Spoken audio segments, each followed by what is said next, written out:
How you doing?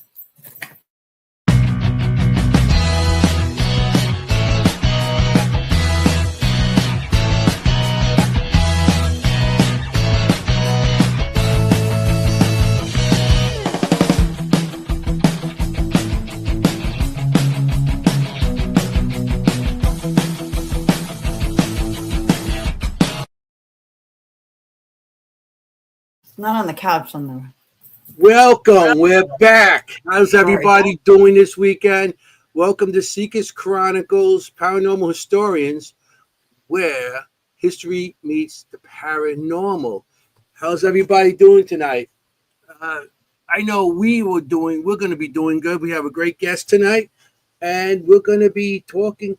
Well, Jenny and I had a weekend away from everything. We actually went to the Gettysburg Battlefield Bash. We've been advertising that for I don't know how long, and we had a fantastic time. We've been hanging out with so many great people this weekend, and I got to talk to a lot of people about spirit art, and Jenny got to hang out and talk about, I don't know, Jenny disappeared. Jenny is Jenny. Everybody wants a piece of Jenny. They pull her away this way, that way. The only thing, she comes back, she feeds me, I'm happy. That's all I need, food. She disappears, and that's good enough. But we had a great weekend. I'm glad she was there because she did help me a lot. And old guy like me needs a lot of help these days. And so, Jenny, I got pictures from this weekend. Oh, good. Do you have anything to say besides me yapping right now? Hi, everybody. Welcome. Yeah, we're back. I'm so tired still. Like, you have to forgive me. I'm like, wake up. Yeah. I'm so tired. That ride back was a horror. I left at about 3 o'clock, and my GPS says I'll be home at 8. And I'm like, okay, I'll be home at 8. Hit the George Washington Bridge, add another hour on. Then I hit the Triborough Bridge. Then I add another half hour. Before I got home, it was like 9:30. I'm like, and I drove straight through. I didn't stop once. Oh, so, my goodness. That's my bladder was go. I bet. Oh, that's the worst when you think you're going to be home and then it's like another half hour. All my stuff's still in the car. I pulled in the garage. Boop, that was it. I can't complain. It only takes me just under 3 hours. But I was exhausted because I had gone to bed at 5 o'clock because I was very nicely invited to investigate the Jenny Wade house. We were, but I was too old for it. Yes, by Black Lantern Paranormal. So I had he started at 12:30 a.m. Let's put it that way. Yeah. I was like, I was going to write night, and then I wrote morning. Yeah. Yeah. And the next day she's leaving with her sunglasses on, like, walking out like, oh man. It's like, okay. She's definitely had the old paranormal hangover. That was big time. Yeah, I had the coffee and the sunglasses, and I was like, oh, yeah, I'm still feeling it. I got to tell you. Yeah. Yeah. So I'm glad she got home okay and everything. So we want to show you some of the pictures of this weekend. We're going to do it quick because I want to get this guest on. She's fantastic. Okay. Mm-hmm. Everybody knows I show my spirit art. So here's one of the pictures. That's my little stand there with my spider Stevie, and he's hanging off the side there. Here's some of my pictures. We still got the Seekers Club of the Paranormal, NYC. I still got that going, since 1996. So we got that still. Here's some more. There goes Stevie hanging on Stevie the Spider. So, and those are some of my pictures, my art. This is another stand here. And I got to go out. The first night I got there was Thursday night, and Jenny didn't get there till Friday, so I was hanging out with Giuseppe, and Giuseppe and I, we went out to the Dobbins house. Giuseppe, he's been part of the Seekers Club of the Paranormal for such a long time, and that's us at the Dobbins eating. I had a nice piece of pork sirloin, and he had a prime rib. Enjoy that, Jenny. All right, enough. Jenny, nice bloody piece of prime rib. Oh, all right, stop. We got to see some of the people that have been on the show in the past. And matter of fact, she's going to be coming back on. Sarah. Right. She's coming Shannon. back on in September. I got her book for September. You know, and here's another one that's been on our show. Kelly Miller. Kelly. She looks great. Yeah. Always. Gwen. Of course, Gwen is there. And Gwen is with you. Aww. Okay. And she hasn't been on yet, but she's works with Gwen all the time. All right. This is my friends from Texas, and Shelly. She's from Texas. They have a show. We wanted to have her on our show, but they're doing their show the same exact time as us. Yeah. That's That's Shelly. And me. And Jenny. And Shelly and me.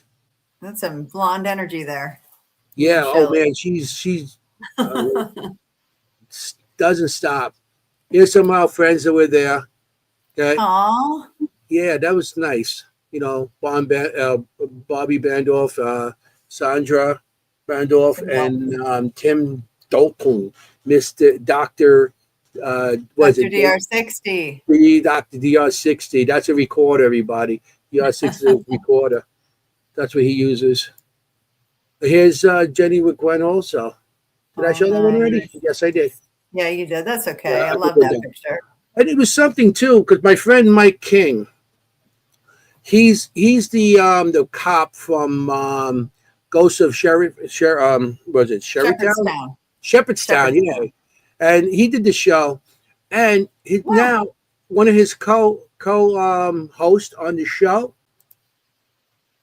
and that's Elizabeth, yes, Saint. Yeah, matter of fact, she's going to be in our show too coming up. We got her coming on too. She is coming up. She's a wonderful medium, psychic medium, and brilliant. Something I didn't know about her. She builds equipment. She built it for Death Walker, and she also built it for there's this Ghost of Shepherdstown. She built it for an engineer, like literally, like an engineer. Yeah, and she builds it. She's very smart. She's a very smart person. Yeah. I need smart women around me because I don't look there, you know. And here's our friend William Casper. He Bill Helms, as I like to call him, Bill Helms from Casper. Bill Helmsley. He actually runs Casper.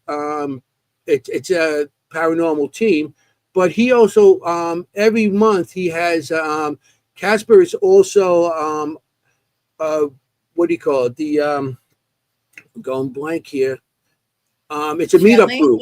It's a meetup group, and he has once a month a meeting at the Shanley Hotel. Right. And he has a group there, and he does things. I actually did my. That's where I first started my my sketching class. I do with the sketching with the spirits. Okay, here's another one. Quick. Oh, that's me and Joe again. The Galvoons. Thanks. Here's Chuck. Oh, Chuck. Yeah. From Chuck's Paranormal. Chuck's wife. And Andrea from Chuck's Paranormal. That's Gwen again and Steve Dills. Steve Dills. All these former guests and friends. Yeah. I love it. Steve Dills, he's one of the people from the Hanover Tavern down in Virginia. He's actually part of the board of directors down there. So he gets all his stuff together down there with that.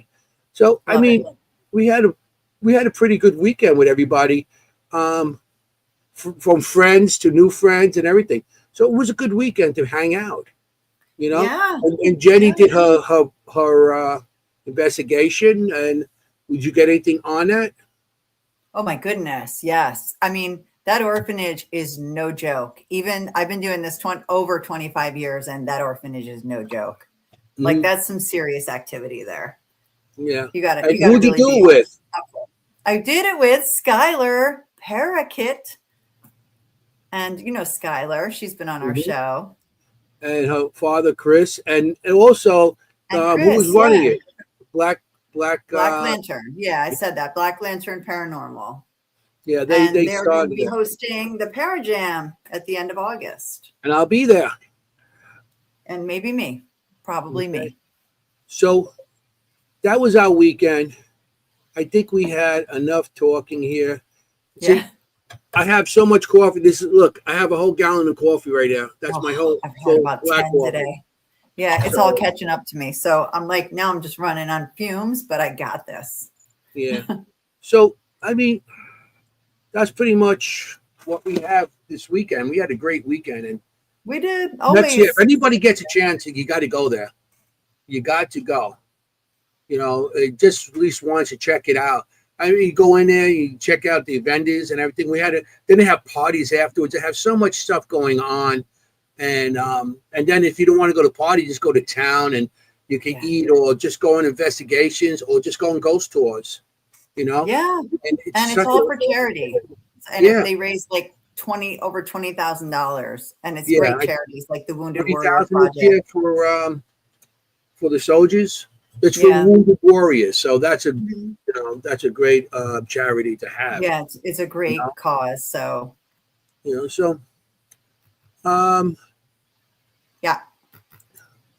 We have a guest. Mr. Gallo. How you doing? Way. How have you been? How you doing? Bobby, Mr. Gallo. Hey. Speaking of good people. Me and Bobby with a Paisano Paranormal. That's right.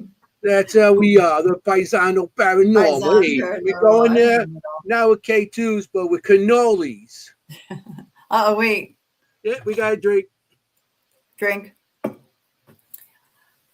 Yeah, so that's a good.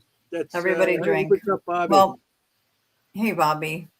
Yeah, you missed the bash. Oh, you missed the bash. I know. Yeah, I know. But tell you, next year is always another time. Next, if you're going to go, we already booked our rooms there. We did. Last year we missed out. We had to wait till somebody cancel. When our friends canceled, we got into the last minute. So it was like great. So we were go there. Silly that we didn't do that. They should know better. Bigger now. They got a lot more vendors. There's a lot more people coming, and it's awesome time. So yeah. Jenny, have anything else to say? If not, let's get our guest in. Speak now. Or Speak now, because I'm going to be yapping all night. I can't shut the hell up. No more coffee for you. Yeah, I know. Back to the Red Bulls. I was trying to sleep before this. It was like, it didn't work out too good. Oh, my God. It was one of those days. You know how it is. Okay, wait, real quick question. Sorry to our guest. Did you get the room you had a couple of years ago? So I did get that room 2 years in a row. I did ask for it after that. And I did investigate it again, and it was really active again. But this year, I decided to move up to the fancy side. The fancy side's much better.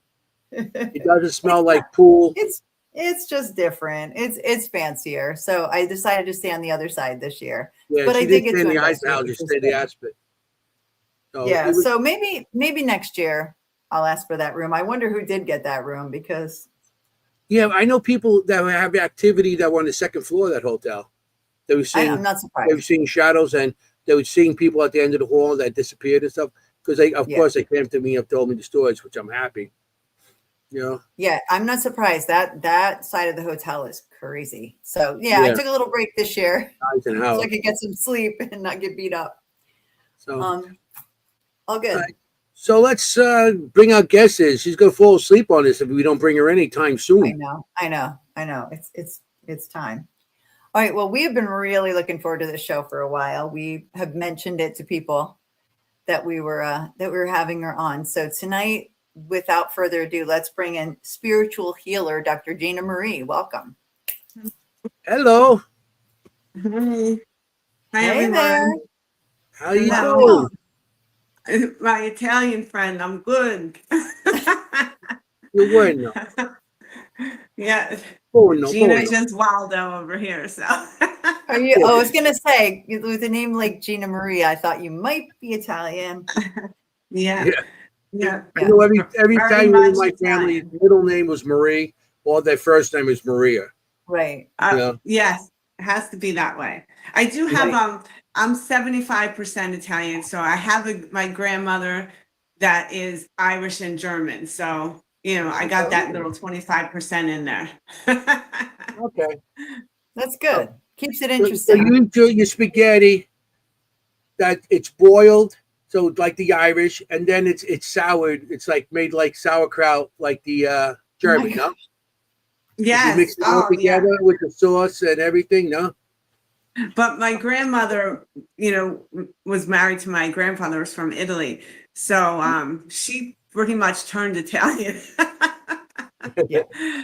Yeah. No, I know that feeling because I'm not Italian, but I've been married to one for 30 years. So you start to assimilate. Yeah. I have 0% Italian, but It yeah, she talks becomes, with her hands every so often. You guys see it, like hey, yeah. yeah. yeah. So That's funny. very I guess being raised with my Irish German grandmother with my Italian grandfather, they used to fight a lot and insult each other about you know the stereotypical things. And I used to be like, I'm both. You're inside. Like they'd say things, and Yeah. I'm like, you're insulting me when you're insulting them. Uh, I bet they were super in love. That's just how they show it. Well, I don't know about that. Let's see. Yeah. My grandparents used to Well, they used to yell at each other in Italian, so we didn't understand them. So I said, "Can you teach us Italian?" And they said, "You got to learn the English first. You got to learn the English first, then you speak Italian." I still don't speak Italian, so I guess I didn't learn English too well. Well, I was you would speak embarrassed. hand Italian. I That didn't hand want signals. anyone to speak Italian when my friends came over because I was in outside Boston in Lawrence, so they made fun of me because there was mostly Irish town. Yeah. So I didn't want to be the foreigner, the guinea, all those words they'd say. Oh yeah. I grew up in a place everybody knows, Glendale, and as I was growing up, it was mostly German and Irish. Yeah. The Germans didn't like us, and the Irish all thought we were criminals, especially if you're Sicilian. You're mafioso, all mafioso. And I mean, I grew up with all that, and it just toughened me up a little more, you know? Yeah. Mhm. Yeah, For that's, sure. yeah, you grow up in I know those areas, what you're saying. The Irish and German, and they always they don't seem to like us too much. I was called the grease ball and everything else. So, Oh yeah, yeah, the guinea, the grease ball, the foreigner, the dago. I was called yeah, everything. Oh my yeah. goodness. Horrible. Mussolini. I wasn't called. It was, Really? Yeah. Mussolini, you're Okay. Mussolini. I'm like, Not very nice. okay. Not very nice. I said, and I used to tell the German kids, "Oh, you're Hitler." Hey, what do you want? Bullied. Like you bully me about being clear or a vampire or Well, I don't bully you. I just stating things that he makes fun of me. inquire about. He's like, you're so pale, you're clear. You're like the ghost. Sometimes when you take pictures of her, they come out like negatives. I don't know. This is me and oh my God, this is me and Mary Beth. This is how we are. We love everyone. That's right, Mary Beth. I love everyone too, as long as they love me. I love everybody. So Dr. Gina Marie, let's get back to you. Yeah, let's get back to you. Okay. You're the guest. I'm here. So whatever Anthony, you go. want to talk about. I know what you want to ask. Well, we'll talk about cannolis. No. Okay, chocolate chip, please. Okay. I just don't like the pistachio ones, but Oh my God, me too. Oh, stop! Me too. Now I get hungry. I like the pistachio ones. So good. We end up talking about food. We start on the paranormal. we're starting with food Always this end up time. talking about food. It is. It is storming where I'm at. I just heard big thunderclaps. Oh, Here really? too. Here too. Really bad. Yeah. Really, really bad right now. I just Yeah. heard it. So how did you how did you realize, because we read your bio, but how did you Right. realize that you have the abilities? And if you want to share, I know your grandma told you a couple things, but I think would you want to share how you started or how you realized it? Share your Okay. backstory a little bit. Yeah. So I'll go back to as long far back as I can remember. So, you start getting memories around 2 or 3, at least, go back that far. My mother was killed when I was a couple months old. So I was raised with my grandmother. And she said, I would always cry in the night and say, everybody's watching me. And she just thought because of my mother being killed when I was a baby that I had something going on. But since I can remember, as soon as the lights went out, everybody would be coming in my room. And where my room was back then when we were living in New Hampshire, it backed up against like woods and stuff. So I would feel they would be coming in the back window and coming in the side window. And to me at that time, they looked like, so I'm about 2 or 3, they looked like they died. So they were coming to me in ways that looked scary, like monsters. And old people look scary because I'm a little kid. So when they come, they look scary. So I kept saying the monsters come out at night. The monsters come out at night. But, as I grow, I find out what they were. So the monsters would be coming to get me. And my grandmother used to have to sleep with me. And then she used to have to hold me because they'd be everywhere, I guess, trying to talk to me at that time.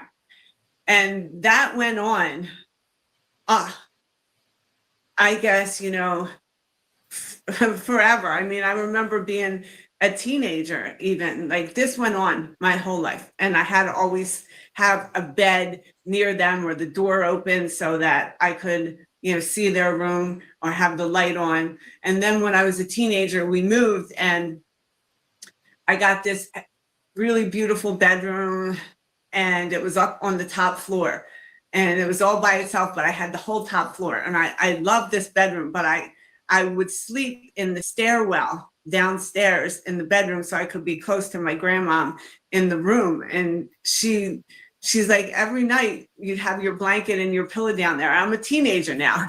And I was still scared because they would come. They're still coming at me at this time. And every time the lights went off, every time it was night. And this went on again all the way up until I was going to college. I was going to NYU and I was going to get my own place and I wasn't living with anyone. So I was going to be by myself. And I was so scared. I would call my friend Kim and make her talk to me until I fell asleep so that, none of the spirits at this time, I knew there were spirits and everything coming to get me.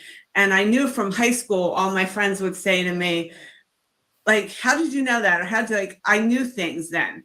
Or, they would be dating somebody and I knew everything that they did. So to the point where some of my friends' boyfriends would be like, oh, you can't hang around with her. Or like people would call me a witch and stuff. Now I'm a teenager and I'm in high school. Yeah. But like I was known as like a witch because I knew things that nobody else knew. And I really just thought like I had this ESP. All I knew it was called was ESP because my grandma had a book called ESP. So I knew I had this ESP. So now I'm in college, I'm scared. And I tell my friend that, that I'm in college with, and she says, well, she's actually at a job with me. And she says, you need to come see this medium with me. And I said, okay, cool. She'll talk to my mom, because my mom was passed. I want to go. So we went to this thing and this medium said to me, she said, you have abilities. I'm like, well, what do you mean? She's like, she had this class, this mediumship or psychic class, and she wanted me to come. So I went with my friend and we started coming and she would give us different tests. And, I'm talking to her spirits, everyone's spirits. Like, really, I've been talking to them my whole life, but now I have it in a category. By the time 18 or 19, I now have it in a category and I know what's going on. And this is funny, but everybody knows the story. I went to NYU and that was my undergrad. And then I got my master's at Thomas Jefferson And then I went and got my doctorate at Temple. So I didn't come from a family that was paying for all this. So I had to pay for it. And I wanted to go to the best colleges, and I'm living in Manhattan, and I wanted a nice apartment, which, you know, is thousands of dollars. So I worked as a dancer in some of the clubs to get myself through school. And I had these customers that would come in, and I would start giving them business advice, and they would take me to the couch room. And instead of dancing, I would give them business advice. Then it started being like, they started bringing people from, like, I was down at Tens, and that's like in Gramercy in New York. They started bringing people from like the Wall Street area. And then I worked right in Gramercy when I worked at New York Dolls. And it would be people that I was giving business advice to on what business move to make, what partner. And I would literally come in, and I didn't have to do nothing but sit in that room and get paid to give them psychic advice, you know, about what they should do for their next business. And then I got well known in Philadelphia and New York, both clubs that I worked at. And they would come in, and I would do that. But it's how I got myself, you know, I wanted to be something. I wanted to have a degree, and I knew I was smart. So I was like, might as well get my doctorate degree. And what easier way to do it, because these programs were hard, you know. It was medical school at Jefferson. So I didn't have time to really work a regular job. So this is how I did it. And that's how I made my money. That's amazing. And I used to manage a club. Yeah, you guys have so much in I common. managed a club in Astoria called the Penny Whistle. The Penny Whistle? Was it right there off Northern Boulevard on the right when you come in over the bridge? No, the one on Northern Boulevard might have been Wiggles, or there was another club there. We were on inside on 28th Avenue, right off 34th, right by the trestle. Okay.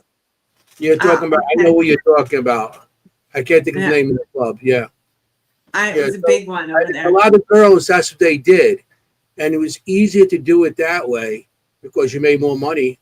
And, you know, it's a lot easier. And you look what you did. You got your doctor in with the money. Right. Yeah. I mean, and imagine if you didn't have, like, if someone did pay for your school, right? Like you had lots of money in your family and they paid for your school. You would never have been giving that advice to people. Like you were just down. I would have never had the life I had if I was privileged, because it was fun. And, you know, I danced and worked in Vegas, and I had crazy experiences in Vegas, like just crazy experiences in Vegas. You know, I did what I had to do to get that doctorate degree, and all that work. I got my doctorate degree, and I did work, you know, as a therapist, and I worked in the Matrix for a long period of time.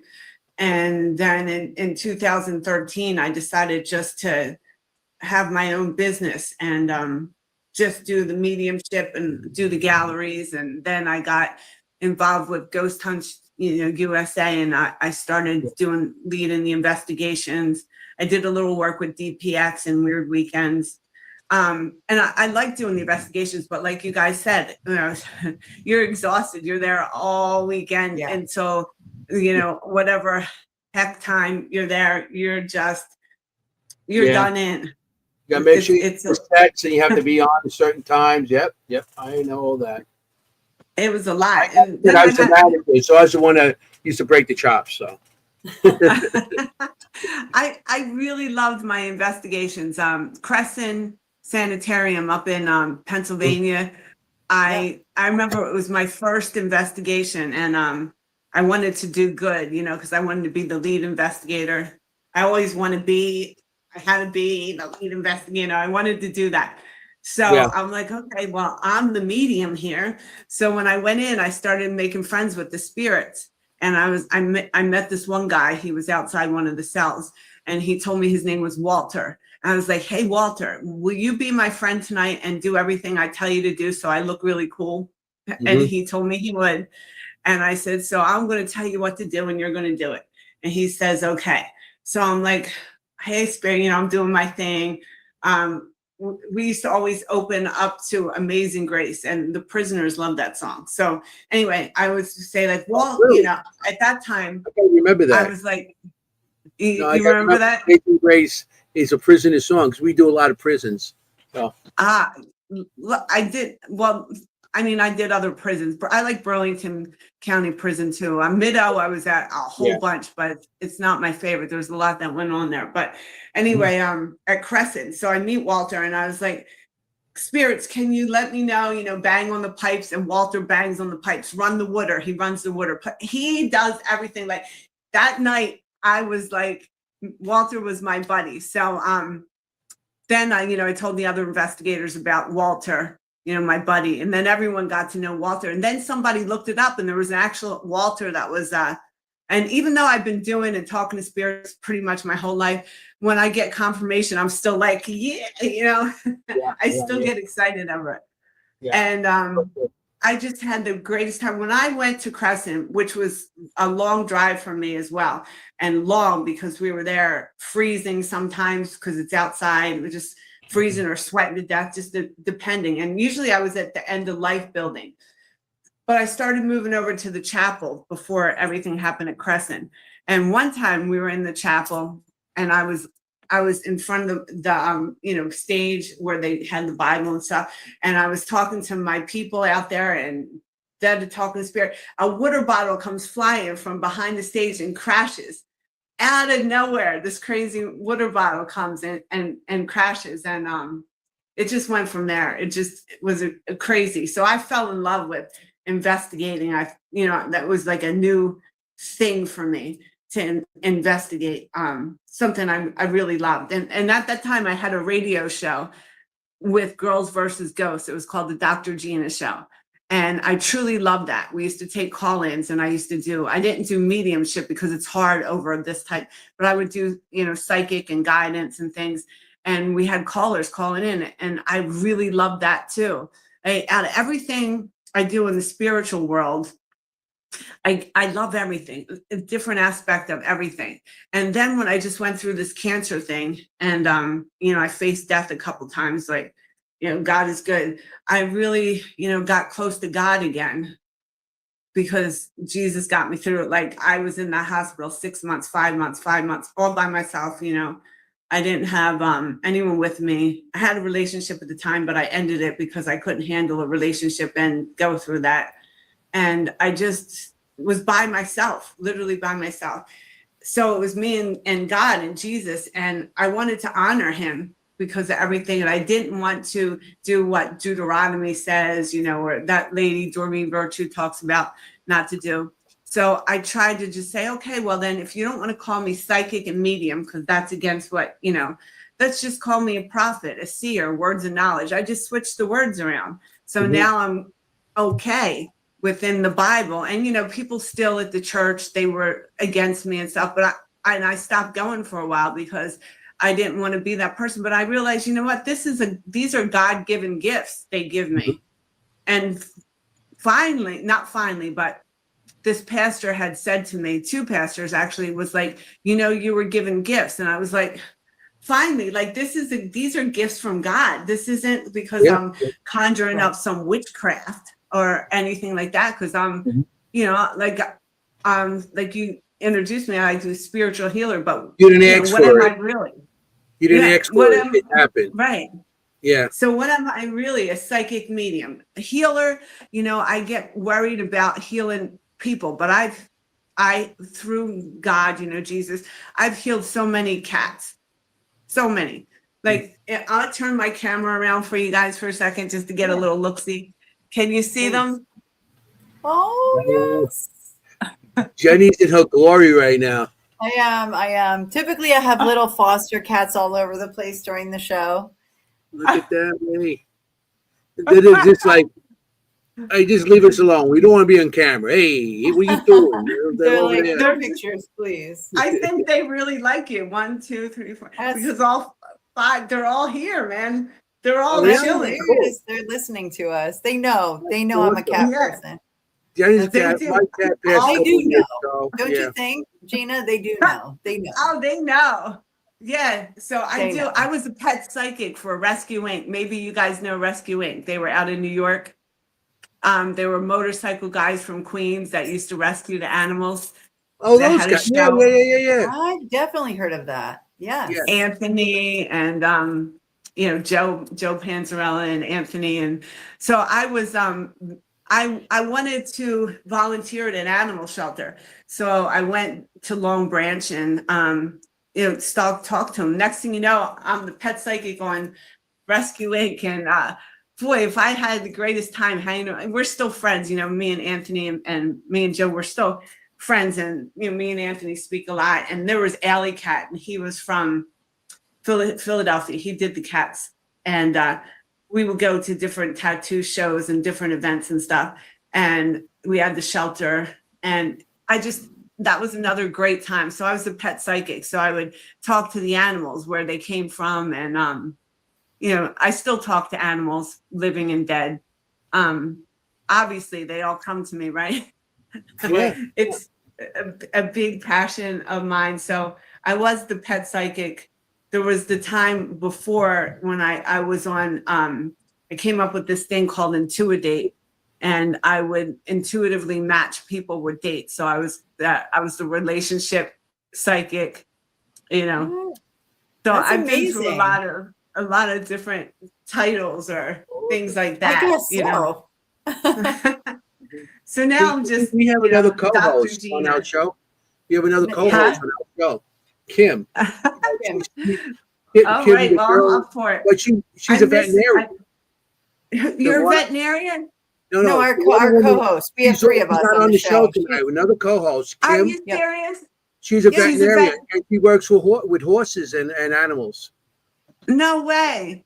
Yeah, that's so amazing. We That's are why very she's not here. animal oriented. We love animals. Yeah, we do. Oh. But Kim, And Kim's not on here because events, she works with sometimes horses. they come to me also, and I have drawn animals in Selma Mansion, and even my own home, my old when I was growing up, the house, we still have it. My brother lives there, my son, and I used to see cats there also, and dogs and everything. So yeah, so I've seen animals, and I believe in animal spirits. Oh yeah, they're here. Like everybody that comes to my house knows about the cat spirit. I posted my old Instagram. I've caught the cat spirit. He jumps around. I got shadows of him. He's here. He meows. I got him doing everything. So I showed this to our co-host, but audience, see my thing, crazy cat lady. This is funny. Somebody left this on my porch. Okay, I didn't know who did it, and I was like, okay, they all hate me in this neighborhood because I feed all the stray cats, and the ferals. They hate me here, and I don't care. Doesn't matter. I was like, somebody left me crazy cat lady. Isn't that nice? Well, it's funny. My favorite. It's my favorite mug here. I found out the guy down the street did it. He's a cool dude. But at first I was like, some jerk sent me this. Right. You were thinking that it was some kind of an insult, but it was really a compliment. Well, yeah, something you love, and that's very cool. That's very cool. I'm definitely animal oriented. Like my husband calls me Snow White because like I go outside and like the squirrels come up and take food from me, and like the raccoons and the foxes and I have skunks, everything in my yard. She's like Cinderella. Yeah. She's was Cinderella, although Snow White. Snow White. In the park, and the birds land on her. He calls me Snow White. So funny. I Snow White. I got Randy, my raven. He literally comes. The neighbors can't believe it. He sees me and he comes down. He stands there and looks at me. Wow. Ravens are beautiful animals. I love them. Randy, he's the only raven. Yeah. That's I got Carl the crow, but Carl brought two other people with him. I got Rocky the raccoon, and he brings every year. He's got a family. I got Neil the opossum, but he turns into a new Neil every now and then. And I got a bunch of squirrels, Chippy. That's so funny. Scraggy. So I feed everybody. All these cats that I've showed you here, these guys, they were all from the alley across the street. These are the alley cats. I love it. And like I said, if you go to my website, I started a non-for-profit to help people with cancer that are suffering like I did, not being able to take care of your cats when you're going through something. Because if I, you take my baby, okay, someone's going to watch my baby while I'm in the hospital, even my dog, but nobody wanted to watch my cat, and you need to have someone in your house, because when I wasn't there, my baby Germany got sick because he was so stressed out. He was 17. His organs shut down. He had to go to sleep. Leo, this guy over here, he went to urinary tract infection because he wouldn't pee. He was so stressed out. Right. So it's just near to my heart when you don't have someone to help you. And I did it. And I never want to be in that position again. And if I can help people that aren't, I would love to do that too. So my goal is I actually wrote, and there was a book, Tales of the Other Side, and Tales is TAIL, Tales of the Other Side, Paranormal and Pets. And a bunch of paranormal people got together and we wrote stories for the book. And I actually wrote a story about the pets that passed, and they wrote stories about how they came back in certain situations. And I actually wrote a story about my dog Cookie, and I had Cookie since I was like 2 years old, and she passed when she was 18. And I'll tell you a quick story on that. Some people in the audience might have heard it already. And I don't know if Jenny remembers it, but Cookie had to be put down. She had cancer, and she was 18 years old, and she couldn't even hold. She was sick. Yeah. And so it's a couple months after she was put down, because she was a barker. So all these dogs, everybody had dogs that barked in the neighborhood. Nobody bothered. None of the people came to the house to rob them, because they didn't want the noise. So Cookie was gone. So one night I was sleeping, and I hear Cookie barking in the middle of the night. It's like early in the morning. It was barking. I'm like, Cookie, she's gone for like 3 months already, and she's barking. What? So I ran down the stairs, and I'm like, Cookie, because I knew I see things. I wanted to see my dog again. Flipped on the light, and all of a sudden there was like a noise at the door, and then it stopped, and they were gone. It was gone. I opened up the door, and I found a crowbar. Somebody's trying to pry our door open. Really? That's in the book. That's in the book. Somebody tried to break into my house, and Cookie barked so I could throw the lights on, so these people know somebody's home, that somebody's there, and they took off. Yeah. So I have the book. If anybody's interested, let me know. I'll send the link to you for the book. I have it. Yeah. Oh, you can send me the link. I will. For sure. I will. Matter of fact, Christine, for that book, went to Staten Island. I think it was a rescue shelter. Yes, it did. Yep. So all the money that was made for that book went there. Yeah, it's really good. Awesome. It's really good read. There's other people in for there. my birthday one year. It was really good.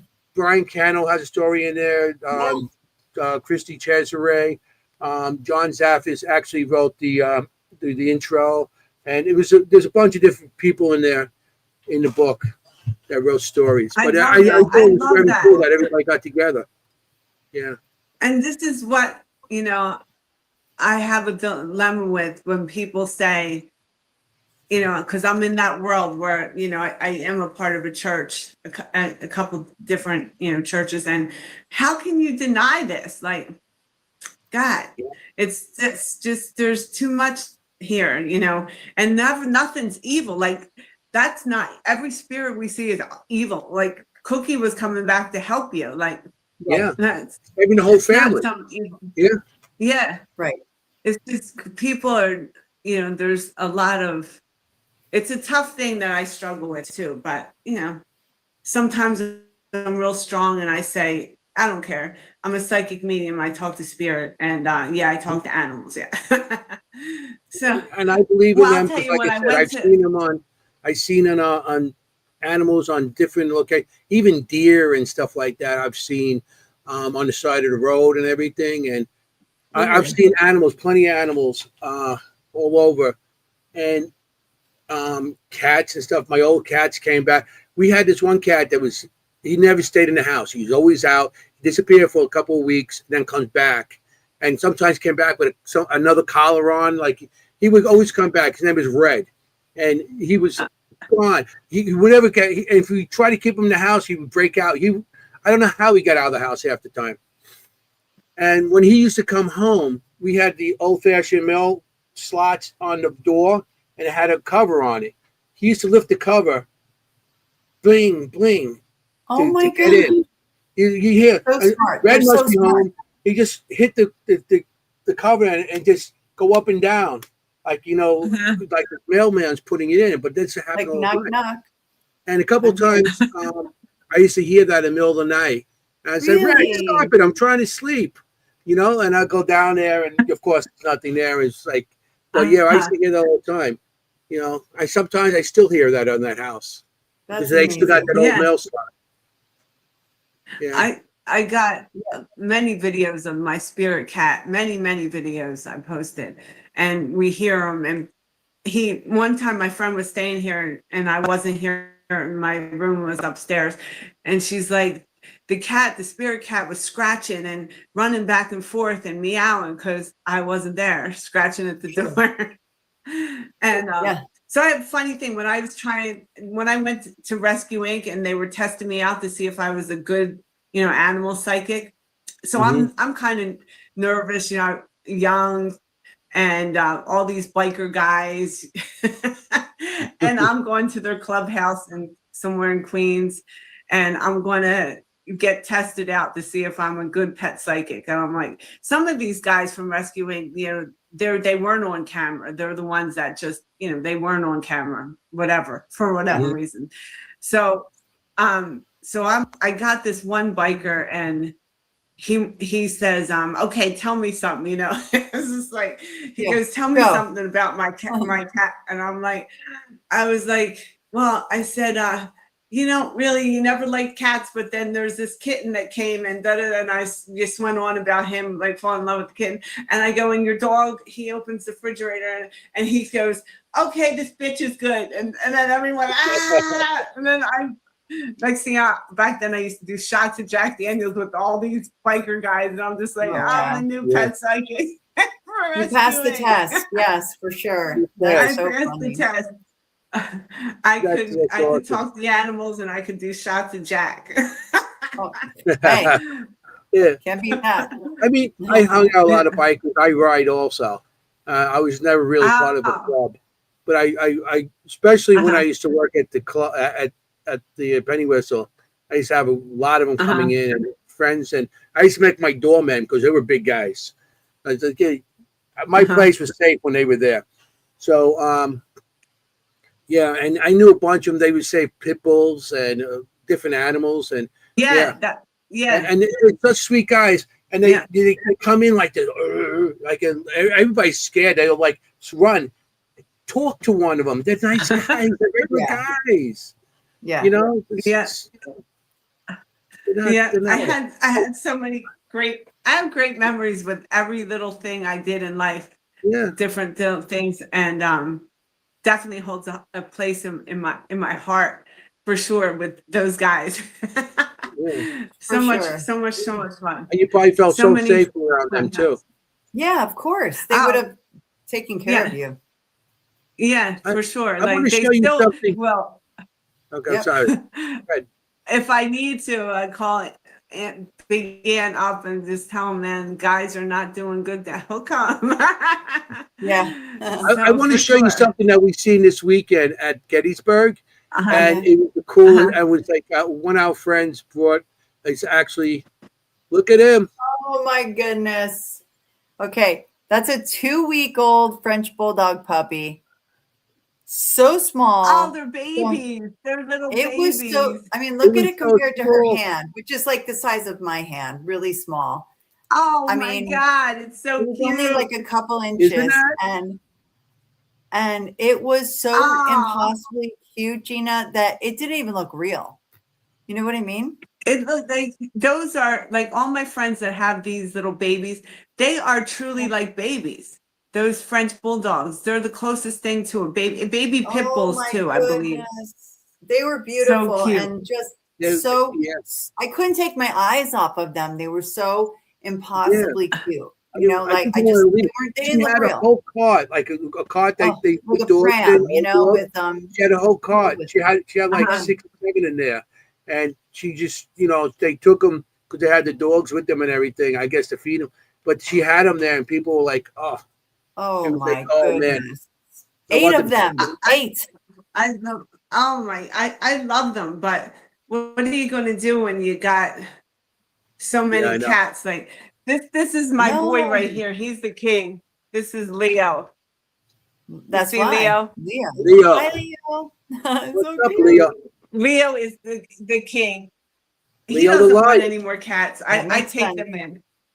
No. Yeah, I take them in and I fix them. I found homes for a few of them, but he won't allow anymore. He's at his limit now. These He's are like, all from no. his alley cat gang. He was raised with all these Club. guys in the alley, but It's no his more club. outsiders. I love it. I love Jenny, it. she's a Leo also. Jenny, we're Leo. Oh, you're a Leo as well. Your birthday? Yeah, Your astrological 11. sign? Oh my gosh, I'm surrounded. 11th, and I'm the 13th.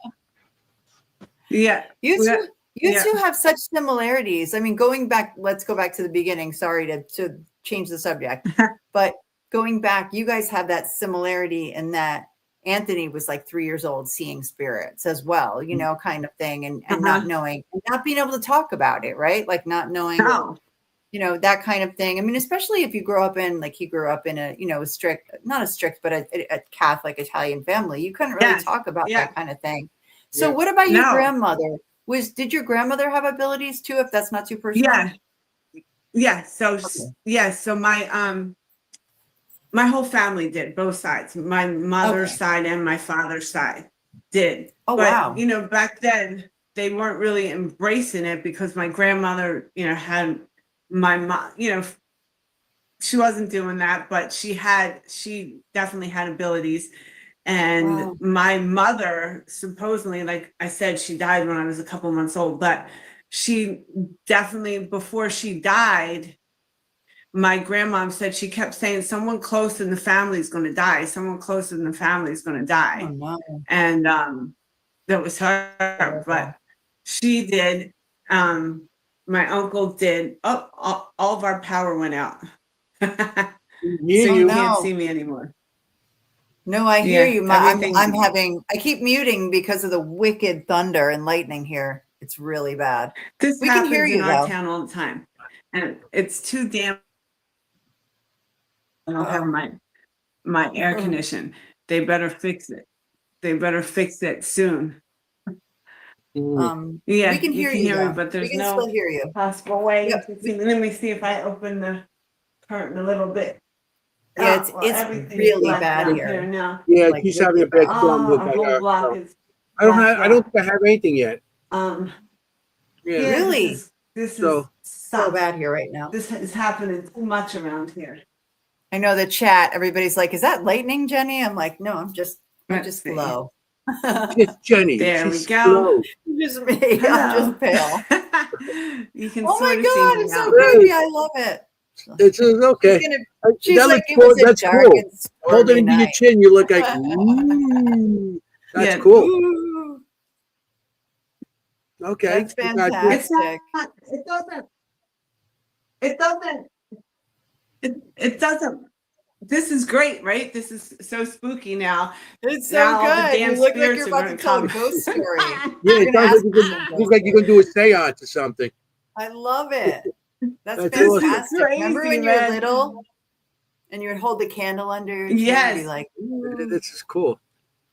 Hey, we God, when I improvise on think this back show. of what I used to do in my attic when I was little, and there's times where I feel guilty over, light as a feather, stiff as a board, Oh, Bloody yeah. Mary, all those things, the Ouija board and stuff I did. And I talked to my friends that I was friends with at 5, and they're like, yeah, you were always going, okay, let's do and I'm like, oh my God, everyone else is doing pin the tail on the donkey at their parties. Yeah. And I'm going, pull out the Ouija board. Yes, me too. Me Yeah. too. And oh yeah, definitely the Ouija board we did. And what was the other thing you just said that totally I did it as well? Light as a feather. Light Yeah, as a feather, yeah, stiff as a board, and hmm then we would raise the people. yeah, That was totally. that was And Bloody that was Mary. Oh, pretty fun. I would always be like me, and go in Yeah. front of the mirror and Oh my like hope God. it really happened. And Yeah. she prepared. I'm asking for Jesus to protect me. Don't bring her here now. But how about that Shanley Hotel? How I about know, poor that things mirror in the in the dark. Shanley? Yeah, How about the mirror in the Shanley Hotel? yeah, yeah. That mirror where Yes, you look in it. the That scrying mirror. that Yeah. thing is crazy, like for sure. Yeah, they For actually sure. got And then they took pictures of that. Somebody was in the mirror, and they took a picture of like Yes, somebody standing aside of the mirror, and they got a man standing right behind her, a full face. it's You can see the amazing. face standing beside her in the mirror, but the person that took the picture, there was nobody standing next to them. No, So it was it's yeah, really that's so creepy. crazy. Really very cool that creepy. mirror. That mirror really does Yeah, things. I have a picture of myself and it looks like my eyes are completely white eye, like, the whites yeah. only of my eyes. It looks like my eyes just rolled back in my head. It's so creepy. I don't even like to look at I it. don't know if like uh, all the places I investigated, they were so crazy. Like I spent so many weekends at The Conjuring, Mm-hmm. and Yep. I don't know if I would go do that again. I don't know. I don't know. Right. I'm not sure because it is something. They used to come home with me. Every time I did The Conjuring, every weekend I would come home after The Conjuring, and no fail, between 2 or 3 in the morning, all my smoke alarms would be going off. Oh, really? Yeah. I Not good. got crazy tapes like from my security camera. One time I was taking the trash out and I was talking to my friend Angie on the phone, and I thought Leo got out when I was taking the trash out because I was on the phone not paying attention. I said, Ange, man, I think Leo got out. I got to call you back. I got to go over the camera and look. So I was looking, and when I was talking, I was talking to Angie, and I hear myself say, wow, oh my God, this is so boring here, Angie. I got to get back to New York, right? I said that to her. So when I'm reviewing the tape, you hear me say that. I was looking for Leo, and then I heard, oh my God, it is boring. And the spirit is telling me how boring No way. it is here. And I got Wow. that on tape. Like, it's so crazy. And then Spirit was like, I stood up and I was walking into the kitchen, and Spirit whistles and goes, hey, baby. In my house. Don't you love I got so many those? videos in my house. Things happen in my house. I want them. Oh no. Oh no. Can you hear us, Gina? And she's buffering, so might not. Oh, okay, But okay. it's very interesting how I know. I'm like, no, don't go. Yeah. Oh no, I hope we didn't lose her. no. Sorry. Bless you. Oh no. Why am I sneezing? That's weird. It's a good show. What's going on here? Stories and everything. So I'm Excuse me. enjoying all this. This is very good. Oh no. The Ouija board ghost got her, someone said. No, Yeah. she'll be no, trust me, it's wicked out there. Lightning, thunder, rain. It's like really bad. I'm waiting for mine to go off. It'll just be Anthony. Hey guys. Hey, oh. What's up? Hopefully she'll be back. So, yeah, it might be her internet and stuff. She has a bad storm. She said it happens a lot over there. So hopefully It's so bad here right now. Like I said, she's so not too far from what do you call White Hill.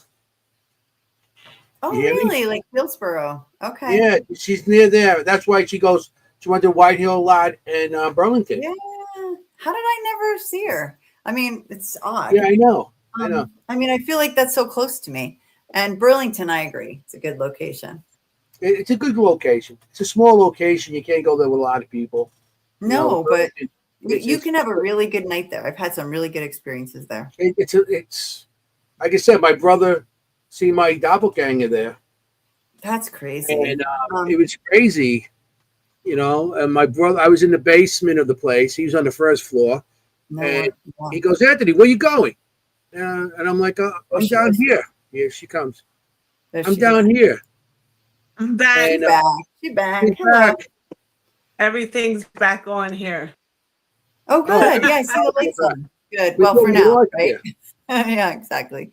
So he was just saying you're near. Are you near Phillsborough? Where are you? You're in that area, Mount Holly. I'm like, you look out my bridge. I mean, I look out my window, and it is Philadelphia. I'm 10 minutes from Philadelphia. Like, okay. I'm in South Jersey. Okay, I live in Somerville. Yeah.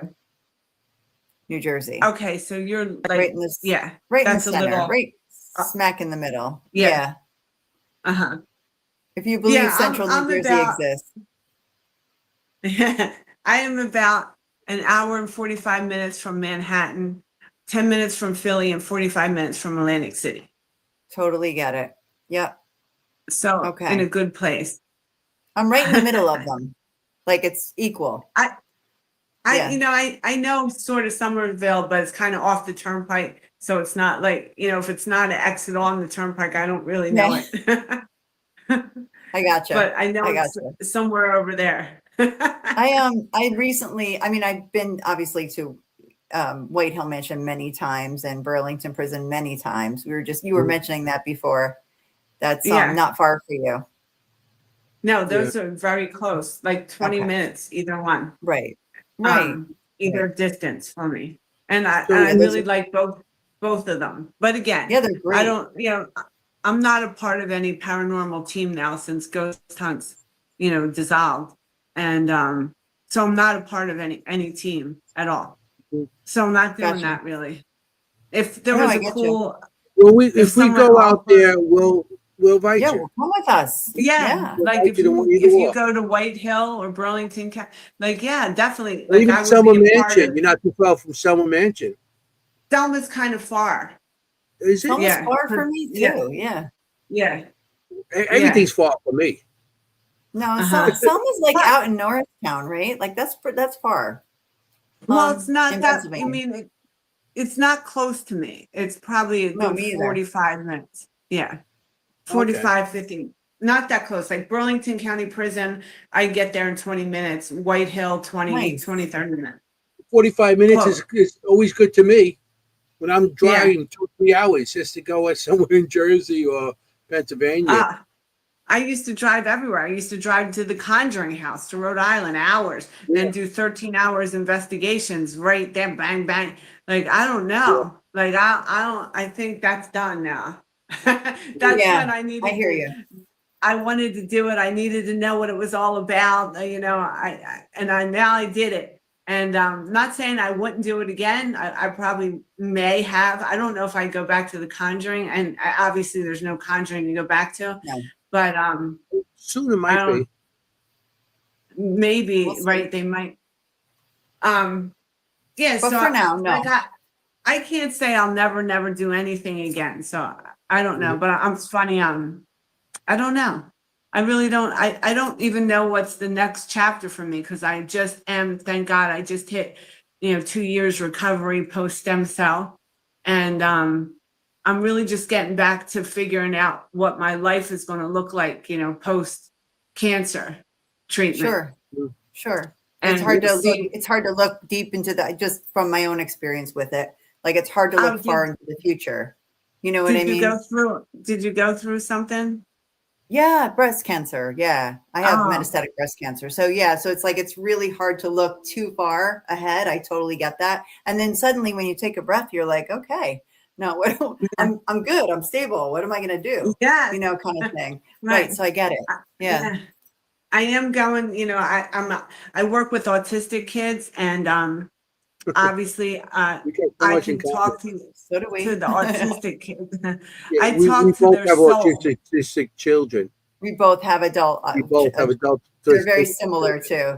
Yeah. I'm a full-time caregiver. So yeah. You both, well, that's my other. I have my passion is speaking with spirit, saving cats, and working with autistic kids. See, she fits right in with us. huge passions. So I am going back to work in the school district in Camden, which is like, not rough. the greatest area. So that's what I love, because I worked in the Bronx schools, I worked in the Philadelphia schools, and I really can help the kids. And so I'm excited to do that again. Good. But for sure, when I worked in early intervention in the city, I was known as like the Upper East Side. Everybody wanted me as a therapist. And some of the parents knew because they were spiritual. And they're just like, you got this special gift, like, because I could hear the autistic children talk. I went into their soul, and they tell me what they didn't like and what they liked. And, I would be able to say when they're going to walk. I was able to help them on levels that a regular occupational therapist could not. And I wasn't able to tell all the parents, but some of the parents just caught on because I knew too much. If you know, you know, kind of thing. Like if you know, you know. So in the chat, we had the question, what is your degree in? Okay. So I got my undergrad degree in exercise science and psychology. And then I got my master's degree in occupational therapy, and I got my doctorate in rehabilitation medicine with a concentration in sensory integration. And so I'm a black belt in jujitsu and the Henzo Gracie Jiu-Jitsu. So with that, when I got my doctorate degree, I did a research study with jiu-jitsu and autistic children. And I showed how, the deep pressure sense for a certain type of autistic children, how it makes such a difference. So I used to teach children with, sensory integration disorder, jiu-jitsu. Yeah, that's amazing. My daughter is definitely the sensory seeker. She likes that. So she would love that a lot. Yeah, she might really love that. I taught that in Queens at Henzo Gracie Astoria, and then I taught in here for a little bit down in this area. And again, I don't know what everything looks like. I don't know what's next. I don't know. I'd like to have another show, a radio show like I used to have, where people can call in and ask questions. I like to be a part of helping people and interacting as much as I can. That's why I'm excited to help the kids again. So, I don't really know what's next. I don't know. That sounds fun, though. Someone invites me to go do something, I might do it, but I'm not tied into anything right now. And I've always been tied into something. Even this job, I'm helping the kids in Camden. It's only I'm taking a maternity leave for someone. It's temporary. Right. But we'll see. It's hard. I can't figure out exactly. I'm still trying to live life again. Sure. Oh yeah. I mean, survivorship is a big thing. Someone should do a doctorate on that. Like, honestly, like survivorship is one of the hardest parts, I think. Mm-hmm. It's, I got big survivor guilt that I've been going through this year, because the people that I've known, that one in particular, he had the same diagnosis as me, and he had grown up across the street, my uncles, and losing him through this difficult. And then my cousin's best friend, like people close to me, that I said, what, God spared me for what? Because I had this friend that said to me, she said, Gina, if you die, you're lucky you don't have any kids, because it won't matter as much. What? And I was like, she said, we're no longer friends. No longer. No, this is why we're going through everything. I said, I don't have kids, but I got a goddaughter, I got kids, my friends' kids, I got, cousins, little cousin. I have kids, I help kids. But she said that to me. I mean, I have worth. I would have been like, I have worth without any of that, kind of thing. We all do, right? Yeah. That was like, okay. But so that added to it. And then my sister's mom, going through this cancer journey, I don't talk to my sister, my sister's mother anymore, because they're very Baptist. They started with the whole God's punishing me, pretty much saying I got cancer because I am a psychic medium, whatever. Because you used a Ouija board when you were 5. Yeah, come on. Yeah. So I know, I hear that too. That's craziness. they're X'd out through this cancer journey, and it's been about 3 years now since it started. 2 years of intense like treatment. Now I've been out for 2 years, I thank God, but I lost a lot of people that really showed me who they were, and Yep. plenty of times I was just me, and that's when I really got close. And I had the pastor, and she would come and pray with me, and I didn't have anyone, and I was pretty much asked out. I didn't have anything. Yeah. But so I do go back with, why am I here? Yeah, for sure. You go through a lot afterwards. I totally understand that. Nobody prepares. You're so guided through that cancer journey, and then nobody prepares you for what's next. When Right. you can finally take a breath, you look around and you're like, what do I do now? I don't what know do how I do now? Right. I almost didn't know how to live, and I'm stuck down here in South Jersey. All my adult, since I was 16, moved there at 16, all my friends are in New York, or a lot of them have left by now and went to Florida. But I didn't have any nothing. I had a cousin that was around for a bit, but then everything just happens, and I realized, man, I just got myself, and I gotta create my own communities, and wherever that be, my own families, because I got let down so much. I don't even know anymore. I get it. I totally get it. It really does If bring you out ever the need good anybody to stuff. talk to, we're here. Yeah, Well, we're here. thank We you. understand. We understand, and we both. She went through hers, and I'm going through mine right now. So we understand what's going on. Yeah.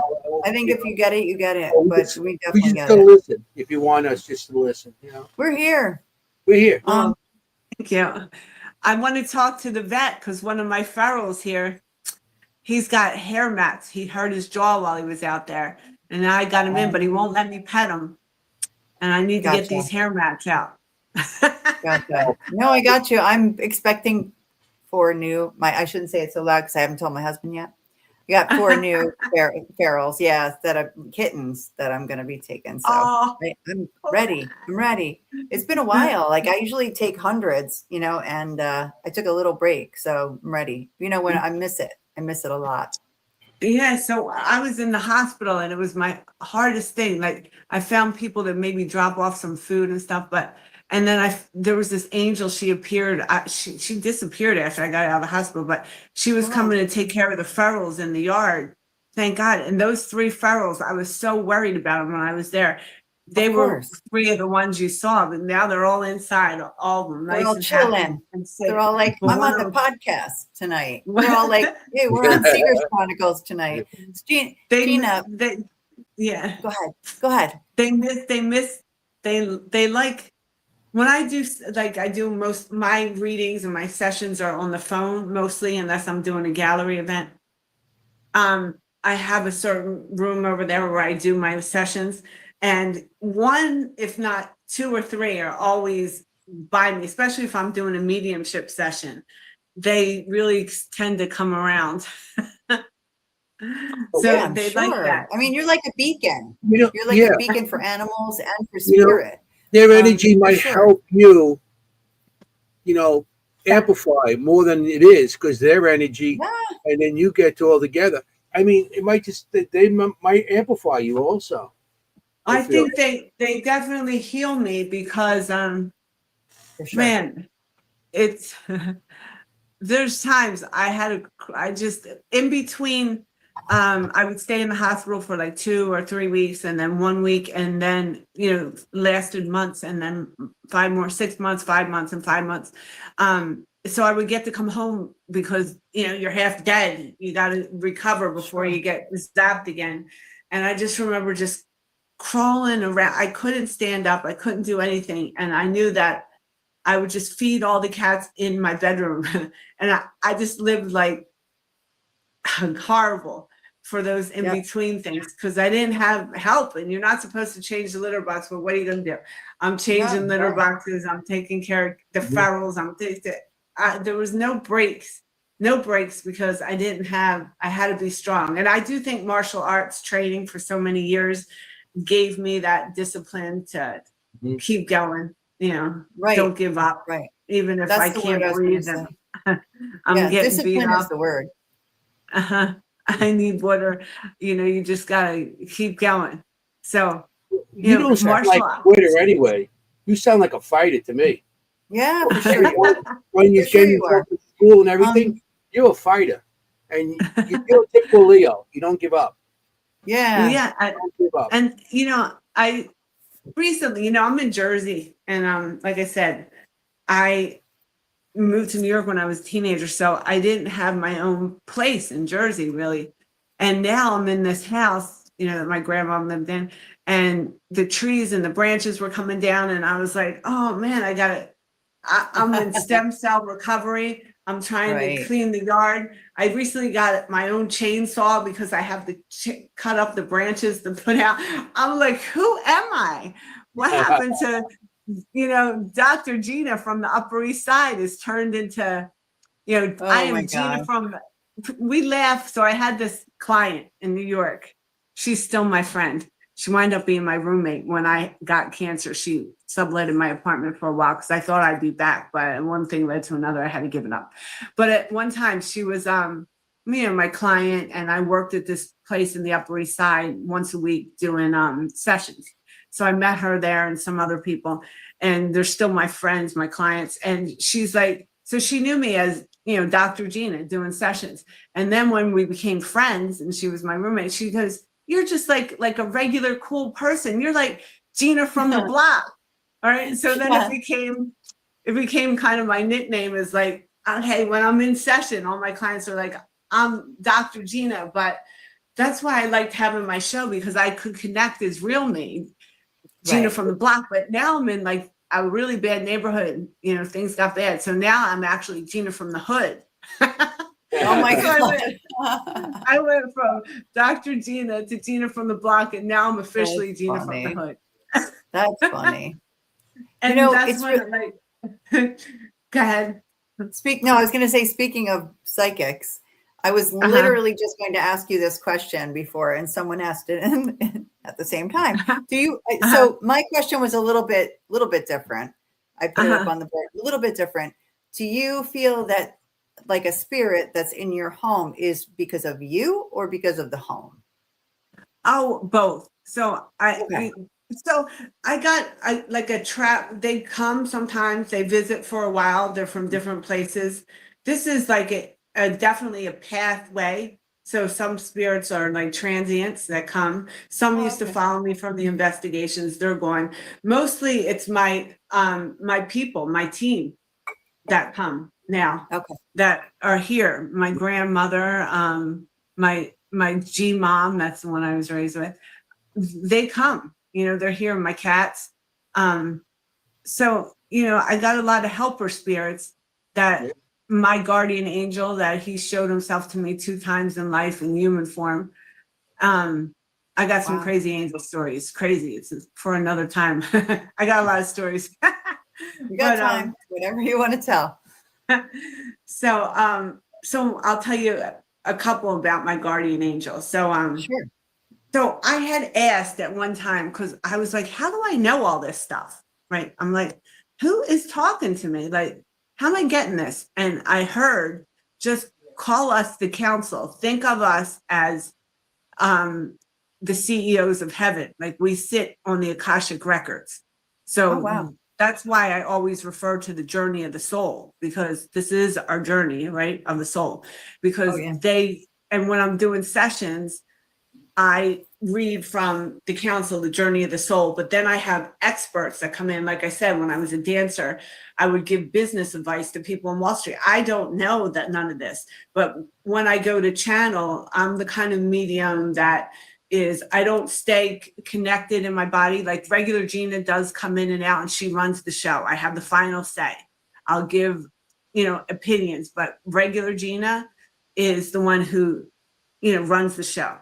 But I'll go into spirit form and I will connect in the spirit world. And that's how I believe I get such good detail, because I'm really walking on the plane with spirit and hanging out with them in that area. Sometimes if they're earthbound, they come and they sit with me.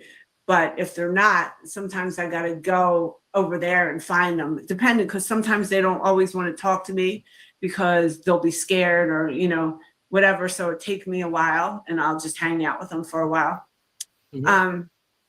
So I get all different spirits, but I've been really lately, man, it's all good spirits here. They just want to help me because they're my team. So my angel. So when I was in New York, and I was just left this relationship, a teenager, whatever. To me, it was everything, right? But so I go to New York, I'm starting this new life, and I'm like, I'm not dating any guys. I'm just going to go to college. You know, I was heartbroken from this, you know, teenage thing. And so of course I had ID. So I'm in a club. I'm like 17.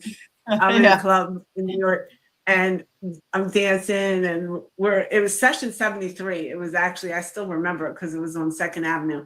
And we're all in this circle, and this guy comes, and he comes up to me and he grabs my hand. I'm like thinking, oh, okay. He goes, honey, he's like, honey, don't give up on love. You got so much more to experience. And I was like, oh God, I'm thinking this old guy's hitting on me, right? So I was like, I get him off me. You mean you? And then I'm like, he disappears.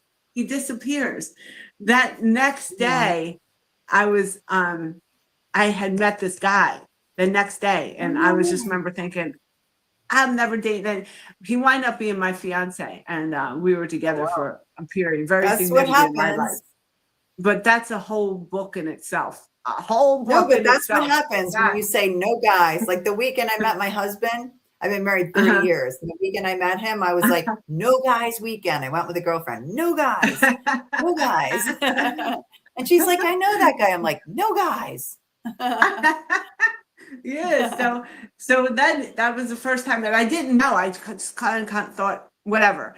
But then 2 or 3 years later, I was crossing 2nd Avenue going down to my apartment on 59th, and I wasn't paying attention. And some guy grabs me and pulls me over, and then he disappears. He totally disappeared. I remember it was the same guy that I seen in that club, and right on my wrist was a monarch butterfly. It's just. And he told me his name was Hector, because later I asked, he said, just call me Hector. Okay. So he is and was my angel. I do have a guide, and he's a big, Indian guide that's with me. And that's amazing. That's all I know for now, because there's other ones, but they're my main people. For sure. So my guardian angel is a male, and so is my spirit guide. That's amazing. That's it. And I've done my past lives, and God was able to show me like 3 of my past lives so far, which are so relevant, and 1 which is starting to come more into play. But when I do past lives for my clients, it's just so amazing how I'm able to go in their past lives and see so much. Like what I'm trying to, some of my clients, I do spiritual coaching. So I usually like to do a past life, because that helps me with whatever past life I'm allowed to see that's relating to this life. Sure. And it helps me. So I love angels. And you got another angel story time? Because this one's a good one. Of course. We got time. Yeah, you got another half hour. Yep. All right, I'm going to take a sip of water. Get ready for this one. Go for it. Yeah, go for it. We love it. Sip. Take out a sip out of your crazy cat lady mug. I love. Yeah, this one, took me a while to tell people, but now I don't give a shit because it happened. Yeah. After you face death a couple times, you don't give a shit about much. Exactly right.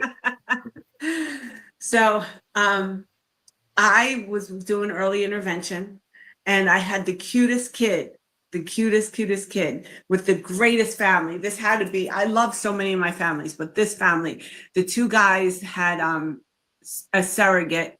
They were married. They were like ambassadors from Italy.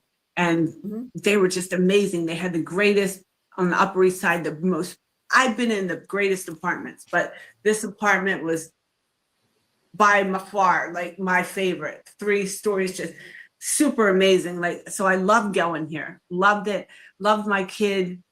He was the cutest kid. He had autism and dwarfism, and he was the cutest kid. I loved this little guy, loved him.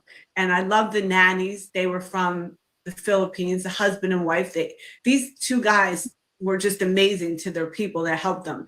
And the surrogate was the first guy's ex-wife that had the kids. Like, the whole family was just twisted and embellished in the greatest, coolest family ever. Just great. Child. That's awesome. Yeah, awesome so for the great. kid. Oh, Great for the great, kid. just great. And he had a twin brother, the little guy who didn't have any disability. Yeah, Wow. he was great too. So anyway, so the cute little my little guy. I was coming up into the hallway, and the nanny, she was from the Philippines, so they're really scared of spirits, you know. And she was sitting in the hallway holding my little guy, and I'm like, "What's going on?" She goes, "Oh, Miss Gina, there's something in the apartment. It's making noise, and the toys are going off, and the chair's moving."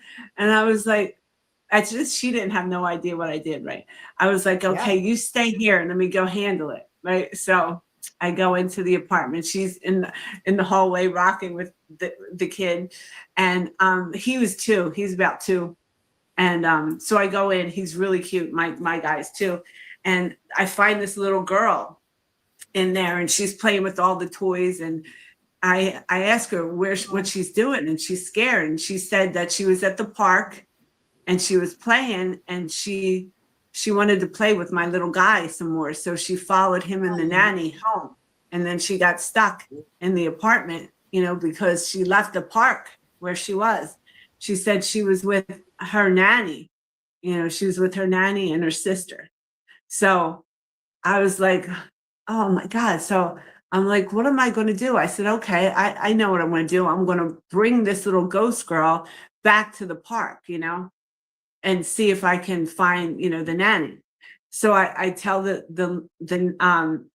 her nanny, my kid's nanny, I said, this is going to seem crazy, but let's go back to the park, because I'm going to bring this, you know, little girl that's in your house back. And little girl, the ghost girl, held my hand. I got to the park, and I'm like, now what am I going to do with her? Right? I can't just leave her here.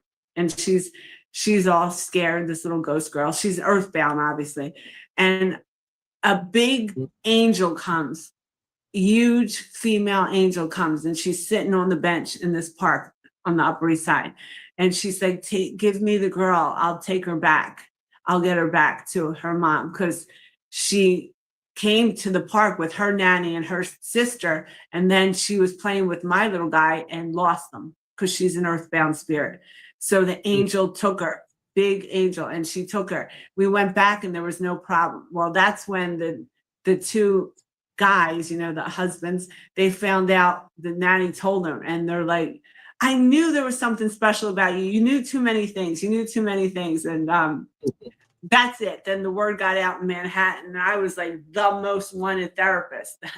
And it wasn't because my paperwork or my reports were good, because they suck. Right. I'm not a good paperwork person. Yeah. Everybody wanted me then. Yeah. Huh? That's a great story. Yeah. It's a great story. Oh, I'm so happy for that little ghost girl. I was worried too. I was like, what happened to her?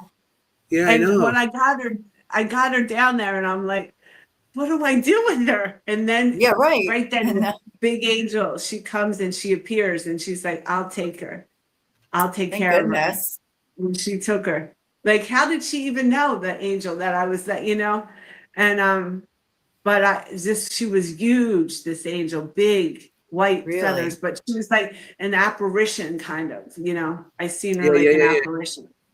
Okay. That's something. That's amazing. Would you be able to cross a spirit over, or is it just? I've never done that. I talk to a lot of earthbounds, and a lot of earthbounds that my clients, maybe their brothers, or I talk to a lot of earthbounds, and I haven't done that because it's their choice. A lot of them, right? Mm-hmm. And then they do get stuck because some of them choose to be here, and then they want to get back and they don't know how. So in that situation, I would help. But not the situation where if they don't ask me, I'm not suggesting, I'm not going to suggest it. But sometimes they say, I just can't get back. And I have, asked for, I don't do it, but I ask for intercession to help them, and they have crossed. I never know exactly how that happened. I just know that I never saw the whole process. I just know that the next time I spoke with them, they were in a different dimension. So it does. Right. Prayers work. So if there's a spirit that wants to get crossed, I just pray, and just like that angel, probably some, spirit, they have transporters. They come in and they probably transport them because they're scared. They can't find how to get back. They're stuck in this plane. But some of them, I talk to some spirits that are my people's brothers, friend, whatever, and they really just fine walking the earth plane, being an earthbound. They're still enjoying themselves, and they're good here. Yeah, so right. And I love that you don't impose your will on them. Like, I think that's really important. I've been around people who are like, I'm going to cross over the spirit, and I've been like, like maybe not. Maybe that's not. People say, "Oh, is that something we should do?" And I'm like, "That's not our job." No, no, and it's so like when people say, "I'm going to cross over the spirit," like you're not going to do it. Like I'm not going to do it. I'm going to ask for a transport angel. I'm going to ask for I'm going to ask for God to send an angel to transport the spirit because I feel that they want to get back, but I mean, we can't do it. We're just a vehicle, just like I've healed many animals. I can't say I've healed, but God, Jesus has used my hands I've been able to do that. I started just working with my animals, like things where vets would tell me to put them down, but then I just started doing it on friends and stuff. But what I heard God say is that I'm able to do it for people. It's just that I haven't really put myself in that situation in a professional way. Like I noticed that, like, I will pray, I'll hear about something, but people say, like, this is really what gets people too. It got me for a bit, but I understand it now, is how come that not I, but spirit or God, will work through me and use their hands to heal, for sure.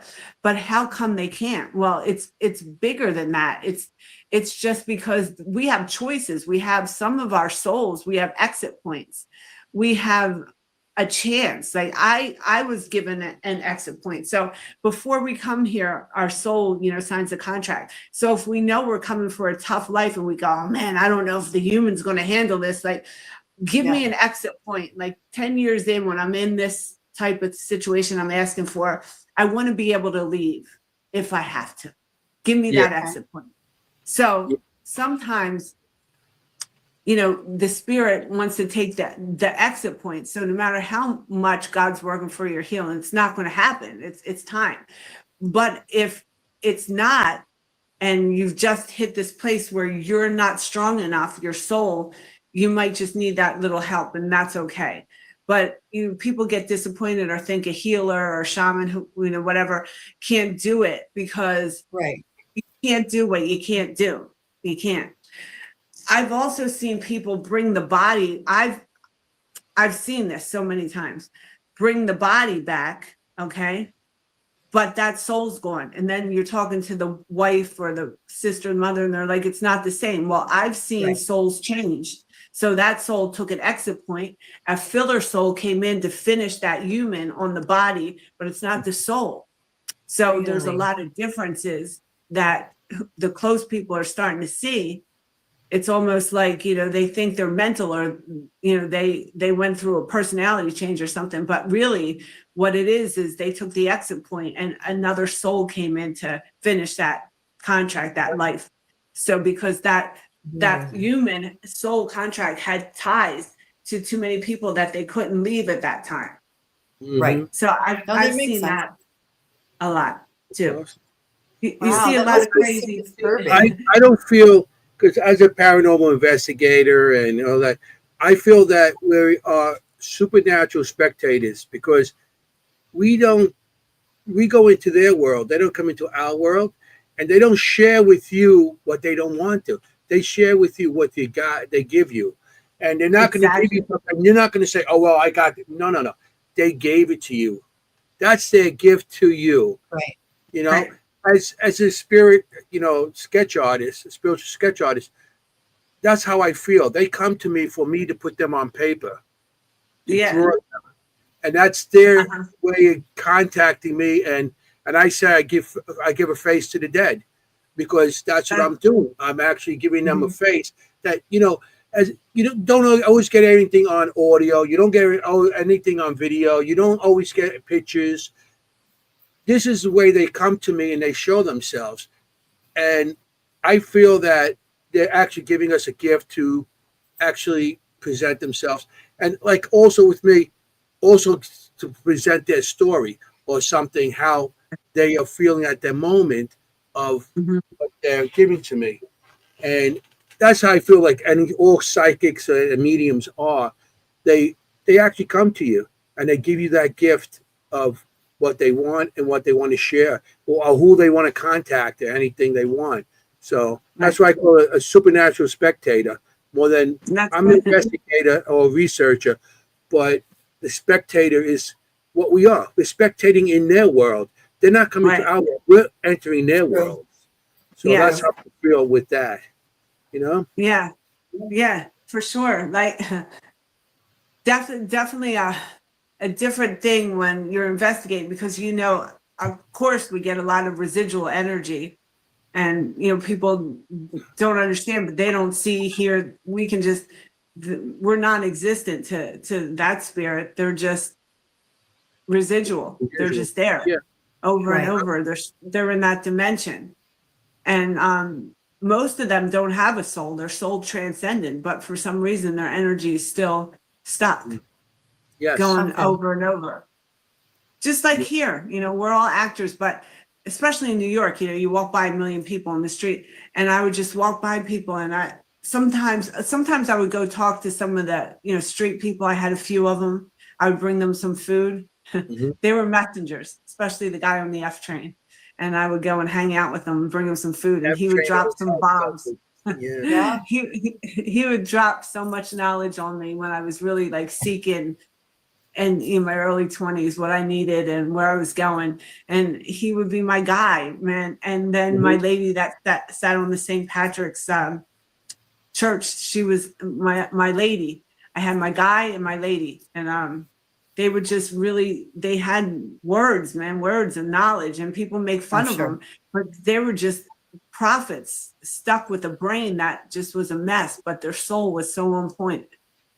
So I really appreciated them people. And so I would walk down the street and I would look at people, and I'd say a good 30% of people are just filler souls. They're just backdrop people. They're just here to fill in. That many? They don't have a soul. There's many. Oh yeah. Wow. I worked down by I was part of the team that helped put up Tower 4, Tower 3, Tower 1, and the underground. And were you a firefighter or a cop? No, I'm an electrician. Oh, I'm retired electrician now. But I was part of the crews that actually put them back up. Those buildings. I didn't put them out. I put them up. And it was always something there. I always had activity there, and people came to me because I know what I did. They come to with the activity of what they've seen and stuff. But the one time, it was around the anniversary of my mom passing, and I'm walking down towards the what do you call it? Fulton Street to get on the train there and go. Right. And I'm walking, and I see my mother walking towards me. No way. And I'm like, Ma, and the face changed. It was somebody else. Wow. But it was my mother's face. And I was like, Ma, and then the face changed. And I was like, wow. You That's know, a blessing. You know, I seen her face because every time around her passing, I see something or she comes to me and somehow, because her birthday is the day before she passed. She was born on January 31st and she died on February 1st. So it was like the day after. She was 72 years old when she passed, and she was happy that she made it to that. And around the dates, I always have, my brother also has stuff that he sees or feels. My mother's around all the time. That's crazy. But it's crazy. I was just walking, and I was with somebody else, and I said, Ma, like that. And the guy with me goes, what?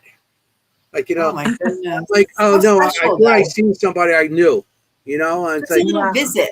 it was like she came towards, she was walking through the crowd towards That's me. so cool. And then she got closer, her face changed to what the person that was there. But it was my mother's face that whole time until she got closer. Amazing. I mean, And what I'm a like, special thing, though. Yeah. Was what a nice visit. Wow. Yeah. Was that a wild experience? That was down by down in that end of Manhattan. Right, the whole thing, Because the energy, she used that energy to present herself to you. Yes. She probably drew on all that energy because it takes so much stuff energy. Down there happening. There's so much stuff that I've seen, experienced, and like I said, people heard because I was doing the underground there. I was doing all the security because I had a clearance for to help down there, and people, engineers and security, they all heard what I did. I was called the Ghost Guy, Ghostbuster, Tony Ghost Guy. Hey, this is the Ghost Guy. He's a real Ghostbuster. Right. That's always heard. No, of course. Everyone's got stories. And then he goes, listen, I want to talk to you. And they'll pull me aside to like a private room or just like talk to me as I'm working or just have an experience. Because I wrote down every one of those stories. I still got them. That's and incredible. One day I will release them. But I feel bad because I knew about 26 people that passed there. So I don't know. I don't want to capitalize on stuff like that. No, but the stories they came up with, it was so much. And then I seen my mom. I'm like, holy cow! Amazing. I was just walking the train. I was passing. I was walking because the Tower 1 was still being built, and I was passing the street right there, going down. Forgot the name of the street. And then I get on the train there, and it was like the last stop before because it couldn't go no further because it went under where the tower was, and it had to stop there. And that's before the train station went up under the tower. Yeah. And so I had to walk there, and it was crazy. It was crazy. That's amazing. That's a great story. I have never seen my family members. I believe I can't. I don't even communicate with them like people would think I do. And I wish I could, but I don't. I get messages every now and then, but it's not like I can connect to somebody else's family. It's different. Also, when I know when my mom's around, I find a quarter. God, she's rich. Most are dimes. Everybody gets nickels. My brother gets nickels. He goes, "Mom's around. I got a nickel." She gives me a quarter. And you get a quarter. That's really big. It's really. When I know she's around, he's like, "I'll find a quarter on the seat of my car." A quarter. My grandma leaves me bobby pins. Oh, that's cool. Bobby pins. She used to set her hair in bobby pins. So, and curlers. A million bobby pins and curlers. But I say to her all the time, I say, thanks, Grandma, for the bobby pins. Like, I'm going into my MRI, my brain scanner, crazy things. I find the bobby pin. I was like, can we make this like money? Yeah. Can we make it $100 bills, please? Yeah, no, exactly. Great for the bobby pins, Grandma. But let's up this a little bit. Up it a little bit. My brother I gets know we've got about 15 something. minutes, but you guys, I don't mean to interrupt you, but we have such good people in chat and they have good questions for you. So we like to let the chat people ask you questions. If that okay? Is that okay? I can't see them, but so you're gonna read. So no, it's all good. So they're just they're having such a good time tonight listening to you and they're so interested. So we love the interaction, with your listeners. And you love that too, right? With the call-in show and stuff. Yeah, I love it. There's two questions. Here's the first one. How can we know if someone has their regular soul or a filler soul? How do you see that? What's the difference that you see? Oh, I can clearly see it. So, I mean, I'm just trained. It's like a job. You know what I mean? Like, your Anthony knows his wires. You know what I mean? Right. Like, I just can tell they're just, but just to give a brief over, like, it's almost like they had a frontal lobotomy. Oh. Like, it's hard. And when you look in their eyes, it's just like a dark hole. Like not there. Yeah. It's just blank. And they just, some people will marry these filler souls, but they don't have any engagement. Like, people would call them like high, maybe on the autism scale or something, but they're filler souls. You're never going to get that empathy. You're never going to get that interaction. They're here to perform something. Most people that no matter what level of a soul, you just say you're a baby soul here, baby soul. Right. Unless you got some mental disabilities or something's wrong, you're probably not going to marry a filler soul or be engaged with a filler soul. They're here to take up space or fill in for something, or it's like they're not really human almost. Right. So you're not going to be attracted to that, in other words. Like, you're going to know intrinsically, you're just going to know. Yeah, you're just going to say something's not right. But, they're out there. They're out there. And a lot of them do. They have instinctual behavior. So, you see the psychopaths and the sociopaths. A lot of them are filler souls. They don't have a real soul. It's different. They're just sat down here going wild. They don't have any. We are tied to the spiritual world, and everyone's got their different spiritual thing. But I'm tied to the heavenly realm, the kingdom, and a lot of people, most people are. So we have a hierarchy. These filler souls, they don't have that to answer to. Yeah. They're here. They're just there. Here.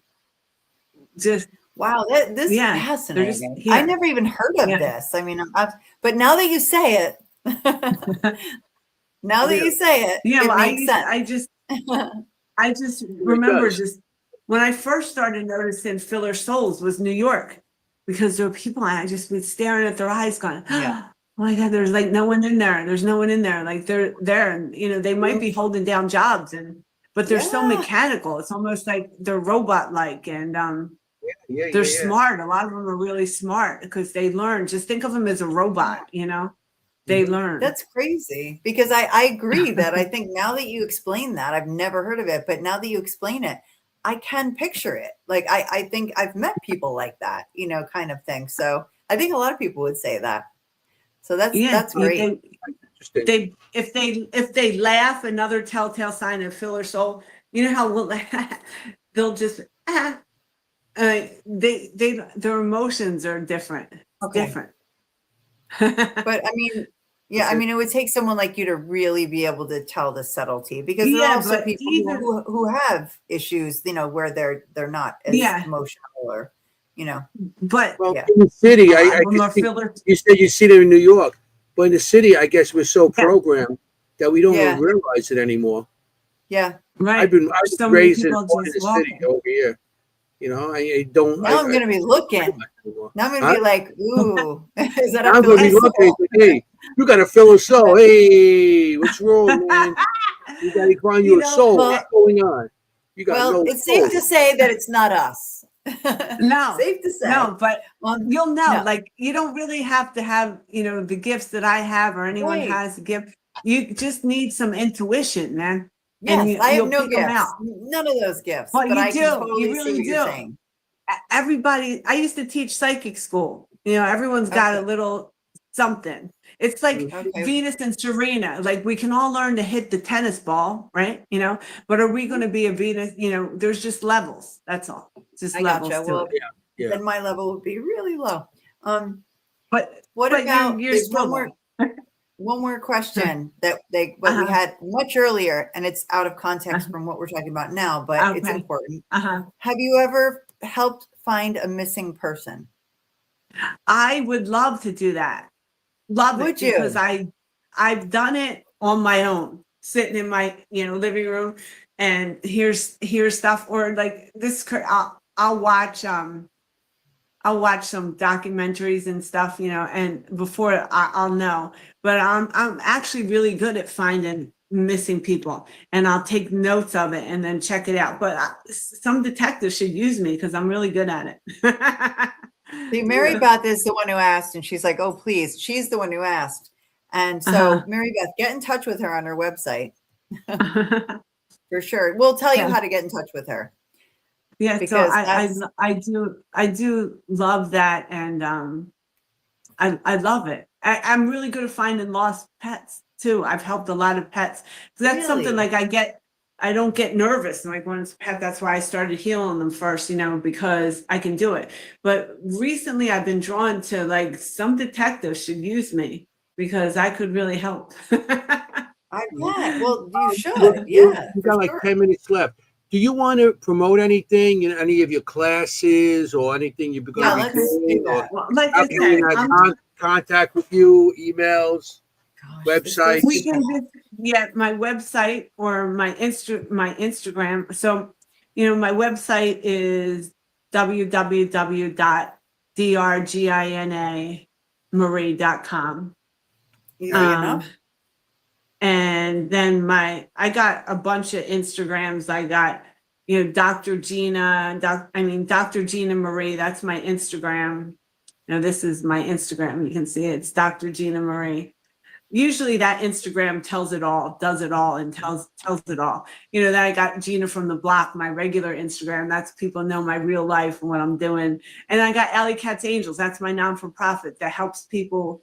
Well, I have to really put it into motion. Let's just say I formed this. I was, met someone that helped me gift this. And I pray, I'm just getting back into the world again, that I get to the level where I'm able to really work this and do events and stuff and really help people. I really want to help people.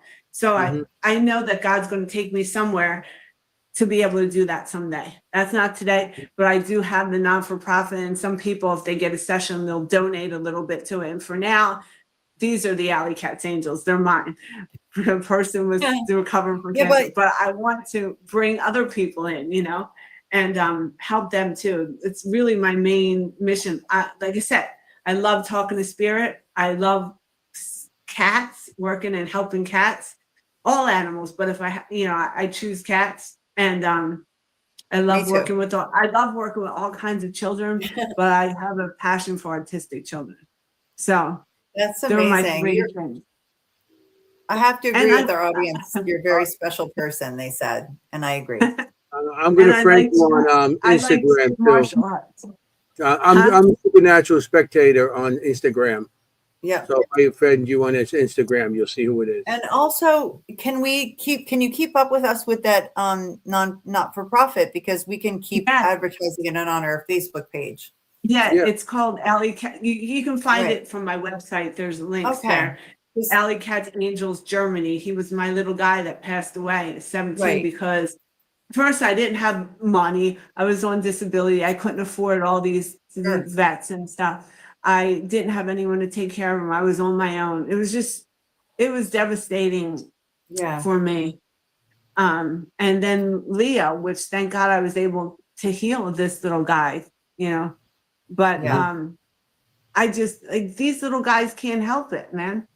Yeah. A lot of them are just abandoned. And these souls here, you know, if you choose to come back as a cat in a cat life, it's because you got so much karma to burn. You want to come back because any animal, right? But we'll just go with the domesticated ones. They come here to be all love. All love. They're not trying to get anything, just survive and give love. You know how much karma that burns off in one lifetime? Oh, yeah. So, like, if there's any souls out there, they want to come back and be Gina's cat because now you're burning off souls and you got a good life. You want to be Dr. Gina's cat for sure. We only got 6 minutes left. Oh my so gosh. Okay. We do have to. Doesn't it go fast? It doesn't go fast. It goes so everybody's like 2 hours. We're like, I mean, we went through a blackout, a lightning storm, and you know, it was great. We solved the world's problems tonight. Yeah. We got empty souls out there. We don't know. All right. So I just want to. Boy, the only thing that would make this perfect is if we could end this night with some cannolis. But you know. Oh my God. Okay, Gina, you don't know this, but we have a drinking game on this show. Every time you say cannoli, you have to drink. But we just drink water. But whatever. All right. So.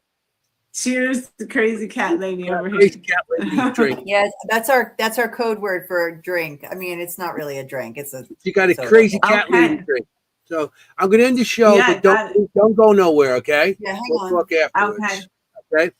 So I want to thank you for coming. This was awesome. Please. We had a great time. Thank you so much. You know what I mean, Jenny was in her glory with the cats and everything. You know. No, it's fascinating. This was a fascinating show.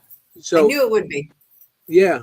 So I want to thank everybody for showing the audience. You guys had great questions again. Yeah. Thank you, everybody. Appreciate our audience. And without them, we wouldn't be here. Thank you. And thank you very much.